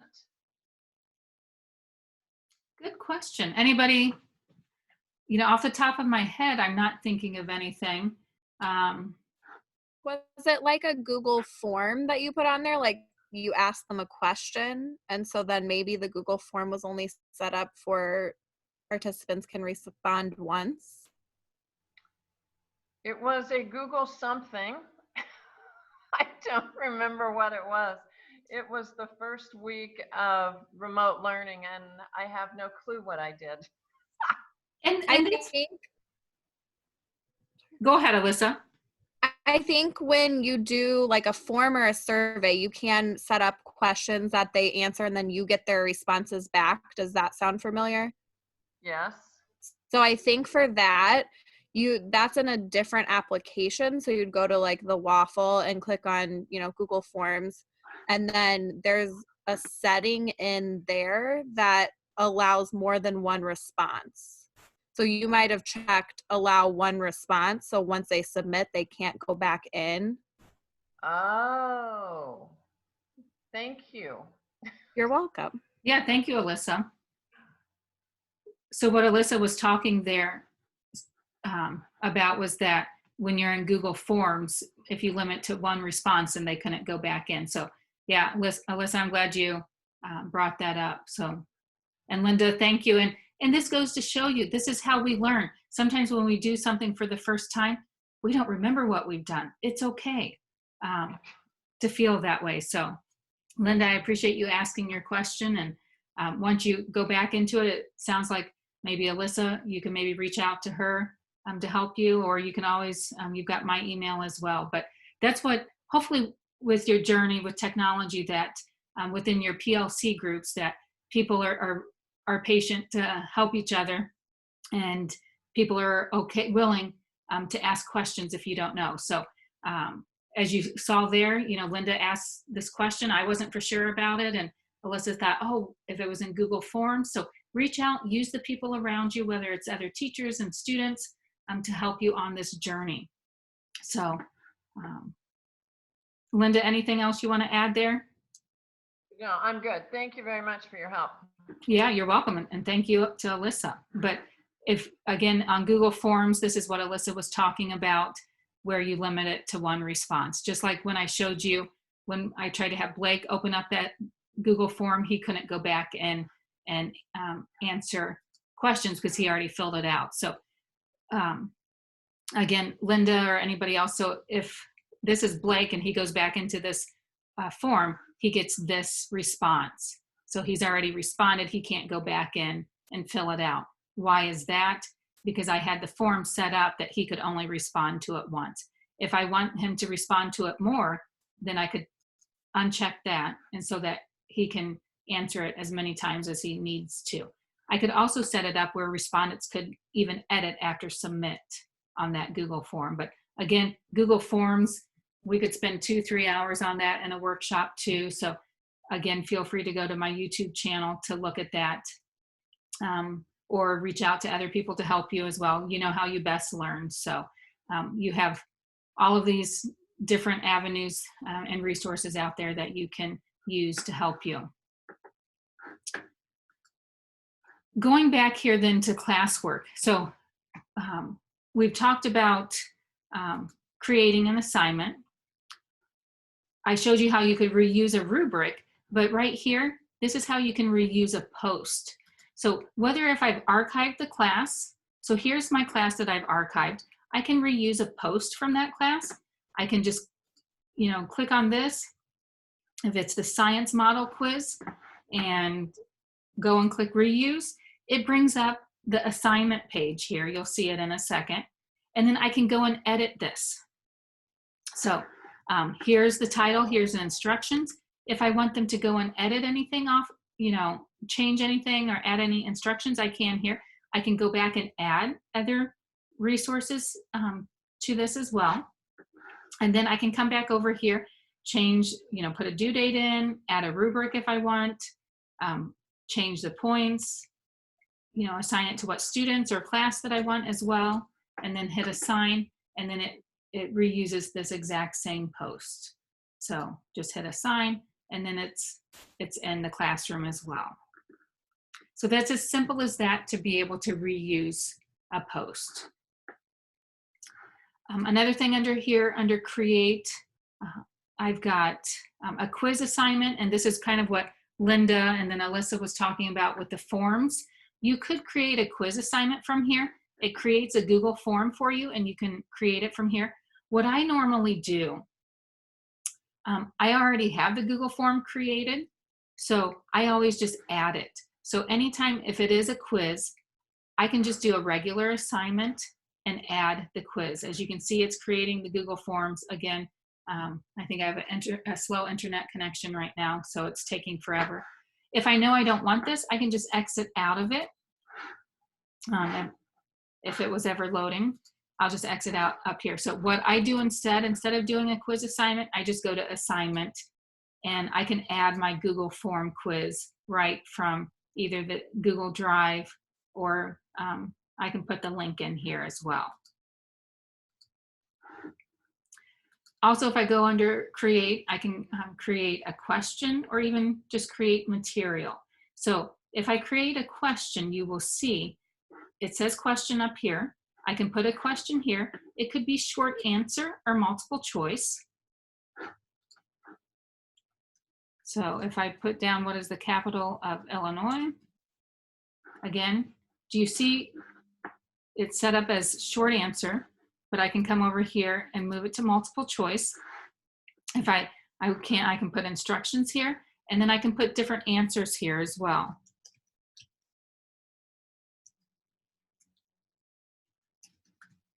And then I'm just hitting enter, or I can click on add option. If I see, oh, I don't want that, I can come over here and click the X. Over here on the right-hand side, I still have the same things. I can put it on a due date, put it under a topic. And then here, I can have the students see a class summary. So if I want to see how if I want the students to see how other people are answering, then I could turn that on. If I don't, I just click that off and the students can't see other students' answers. So usually with the question, you might, have a discussion around it. So it might be something you might not necessarily check for understanding using the question here if you're wanting to see how if you want the students to see other students' responses. Then up here again, I can ask it right now, I can schedule it, or I can save a draft. So if it's a question, instead of saying assign, it says ask. And so then when I ask it, I hit the ask button, and then again, I don't know if I didn't put it under a topic, and I thought, oh shoot, I wanted it under a topic. Again, I can click on the 3 dots, go over here to edit, it brings it back up, and I can put it under a topic.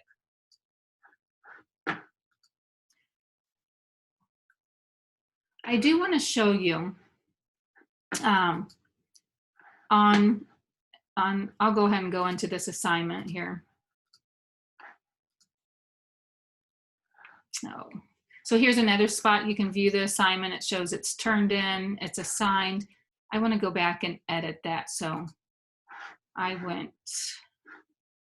need to hit the 3 dots and go to edit. So right here it says each student will get a copy. Once you assign this out to the students and you have it, they get their own copy, that is one thing you can't change.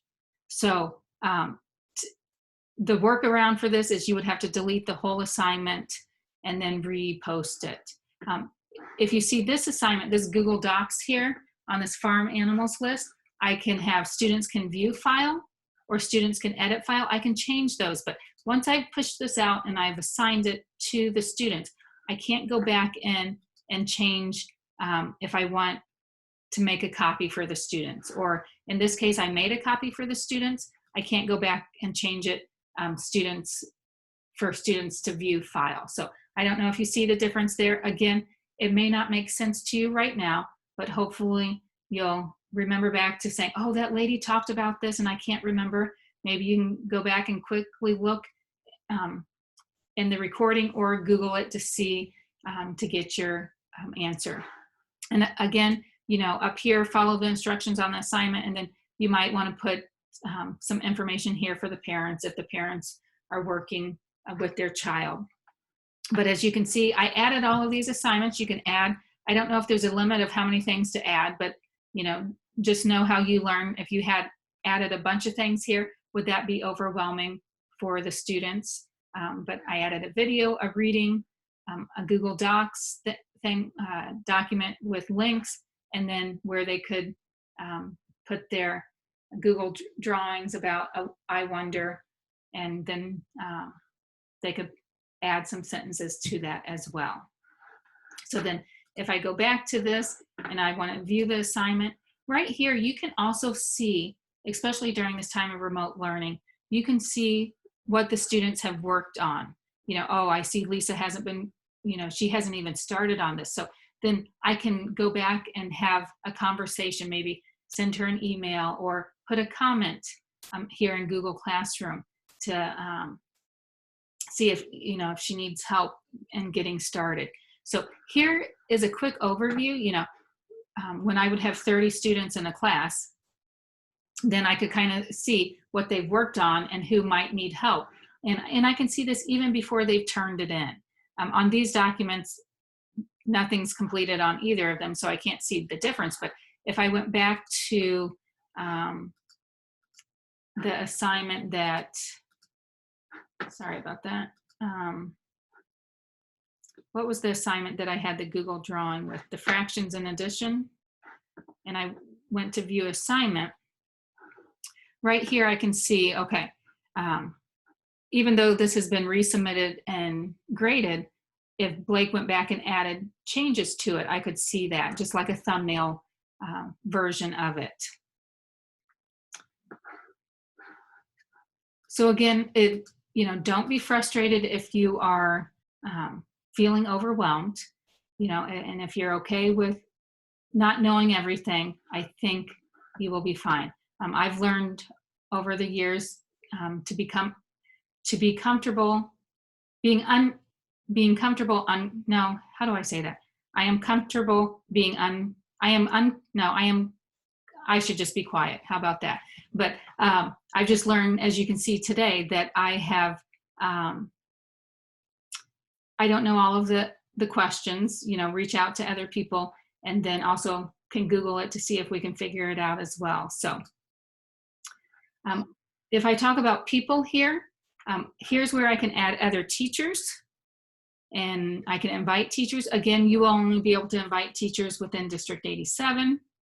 And then when you do invite teachers, they can do everything in the class that you can, except delete the class. So just know that if you are inviting them, that they have access to add assignments, to add comments in the stream. Whatever you do, they can do.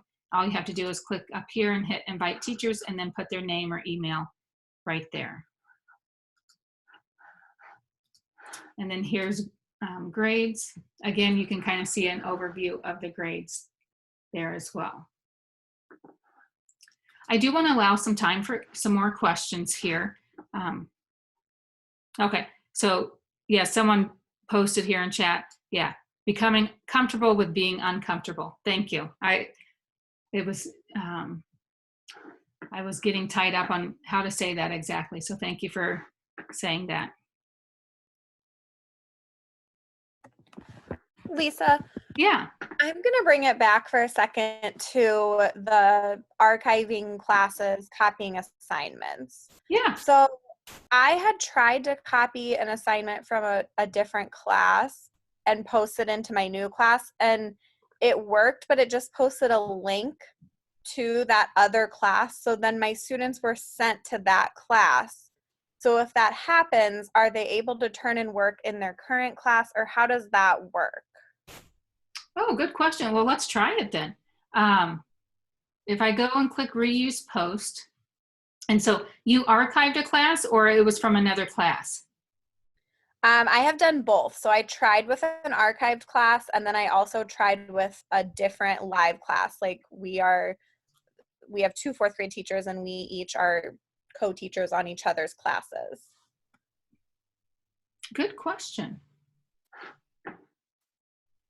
So then when you reused the post and you assigned it, then it took it back to the previous class. Interesting. So I had just gone to like the assignment I wanted and clicked on the 3 dots and put copy link. So is there a different way to copy that whole assignment with all the attachments? I was just thinking it was the reuse post, and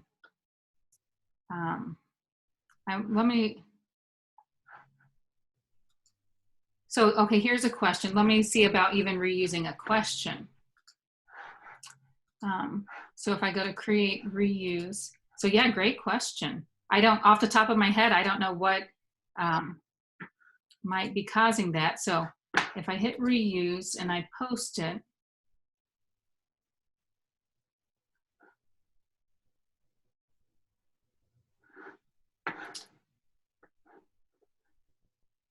so students can reply to each other, students can edit, answer. I'll go ahead. And do you see this is different from when I did multiple choice? They can't go back in and edit their answer, but when it's short answer, you have that option here as well. So then if I go to the student view,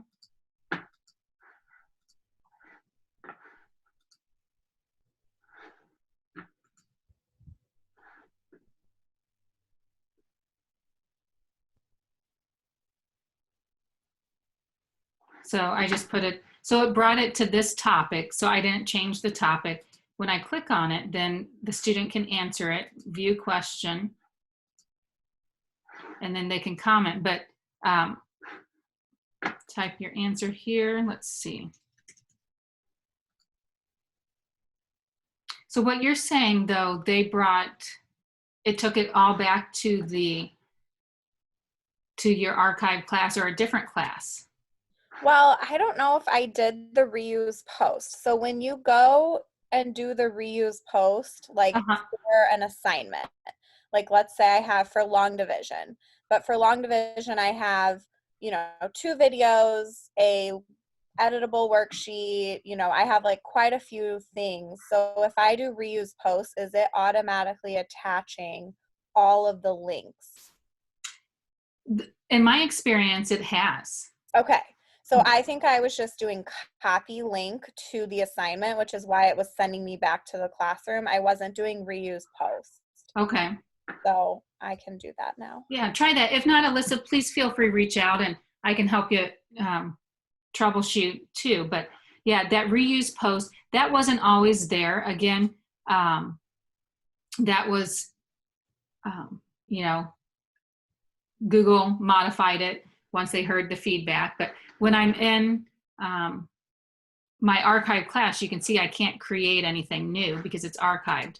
So I just go back to the class that I want. But that was the class where I reused the post, and it usually transfers everything for me that I'm done. But again, there could be issues. There could be other things that's going on too. But yeah, try that, Alyssa. Okay. And then, so that's for archived, but like if we have live classes, so Yeah. me and Carolyn teach 4th grade together. So if she posts something, can I reuse her post, or can I not reuse things that are live? No, you should be able to reuse. So Okay. right here, select a class. And if I go to this class, then, I can select whatever post I want to use from that class. Yeah. Okay. Thank you. Yeah, you're welcome. Thank you. This is So, again. okay. Show us how to get the grades into Skyward. That is, I think that's going to be a gem question, because I think they'll sync on the back end if District 87 syncs the classroom to Skyward. The old way of doing it, before the 2 applications, Classroom and Skyward, synced, was for me to have 2 screens open. I would have my Google Classroom on one screen, my Skyward on another screen, and I would just transfer the grades over. But again, on the back end part, I think they can sync up, and that might not go live until the fall. But I would, yeah. Sorry, Linda, I don't have an answer for you for that today. That's okay. Thank you. Yeah, you're welcome. And as we're nearing the end here, let me jump here to slide 49 to let you know. Again, the evaluation, it's, I think, 3 questions for me if you can fill out, and then check to see if you can access this District 87 evaluation as well. So if you can fill those out. We've got a few minutes here, unless if someone has more questions that I can show you. A couple other things here in Google Classroom. There's some extensions. Again, right now the extensions, the district's going to decide what to push out, and again, do the research to see what data these extensions are gathering, if they're safe for you to use in your classroom. But this share to classroom extension, both the teachers and the students would have to have it. But, in this class, if right now, working with the students, and I used share to classroom, let's say I wanted them to go to the LTC website and, whatever website here, all you would have to do, if I didn't have it in my Google Classroom anywhere, all I would have to do is come up here and hit share to classroom. And this is an extension. Again, don't panic if you don't know much about extensions. You could always try it out maybe on your personal account. This extension's free. And let's say I want to be pushed out to differentiation workshop. What this will do, it will push this to the students right now. I can create an assignment from here if I want, ask a question, make an announcement. I just want to push this to the students. And right down here, it'll show me what I pushed to students and what I've received from students. So if I push this to students right now, the students would have to, be in Google Classroom right now. They would have to have the app as well, or the extension as well. And, okay. So Blake didn't have this extension, but I have my personal account here, Lisa. She has the extension. So this was pushed, it created in a new tab. I didn't touch anything. It just popped it up on my screen.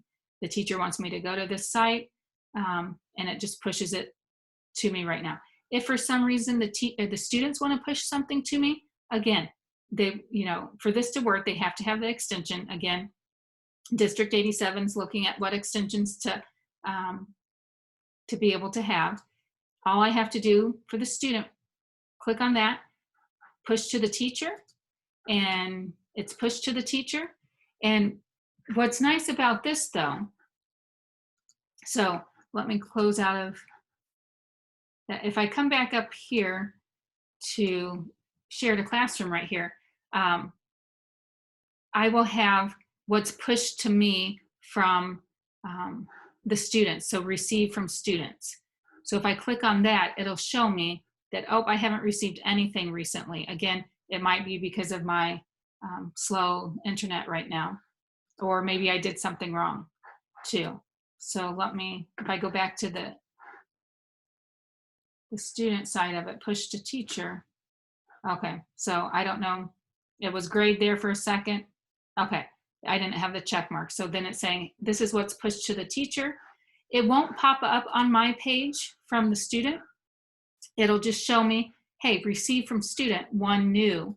I can click on that and hey, I can see, oh, this is what this student pushed to me for some reason to take a look at. So again, that's an added feature. Right now it's an extension. Could Google maybe incorporate this into the app? They could. So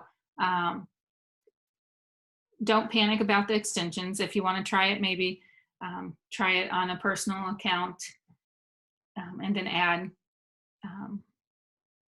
another student to it as well. Just try it out, or try it with maybe, I was gonna say try it with another teacher, but I don't think right now you don't have any extensions, correct?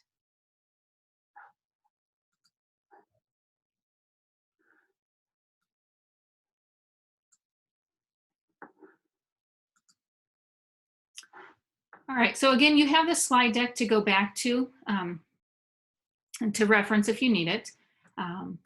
There's on slide 45, if you like to put emojis in there, again, it's an extension that you have to install, but you could put emojis in. I don't know if you can maybe copy and paste some other emojis out there to put them in for your topics, since you don't have that extension, but feel free to take a look there. And then on slide 48, I also have some added resources to look at too. So hopefully you'll find that Google Classroom will help you become better organized for you and your students. So I'll stay on for a little bit if there's any other questions, but feel free to go ahead and complete the evaluations here on slide 49 and let me know if you have any other questions or comments, or if you want to have this time open, if some of you want to share how you've used Google Classroom and some tricks and tips that you have found that work well with you and your students.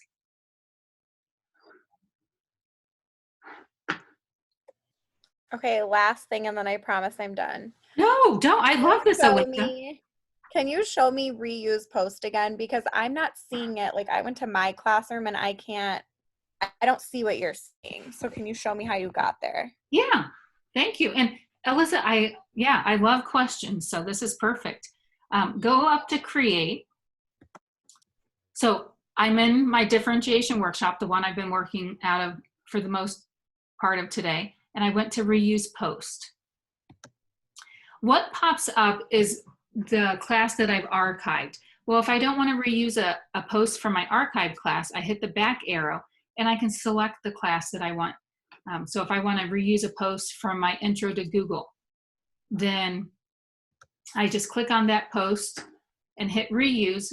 Then what happens then, it brings it up in my differentiation workshop, the class that I'm in, and then I can reuse this post right here. Again, I can put instructions here. I can add anything else. Here's what I've added before.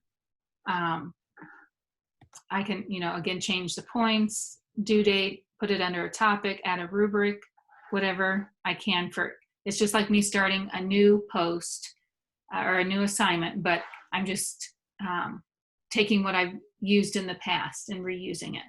What, do you want me to stop sharing my screen and you want to share yours so I can see what you see? No, I got it now. I was doing it wrong. I was clicking on the dots, not like a new assignment area. So Okay. yeah, I got it. Thank you. That's what Okay. happens when I try to like go to my screen and then stop paying attention for a second. Yeah, no problem. And I mean, that's the journey of learning. So glad you're reaching out, asking questions, but I know sometimes we're kind of hesitant to ask questions. So hopefully you got. Yes, thank you very much. Yeah, you're welcome, Melissa. Thank you.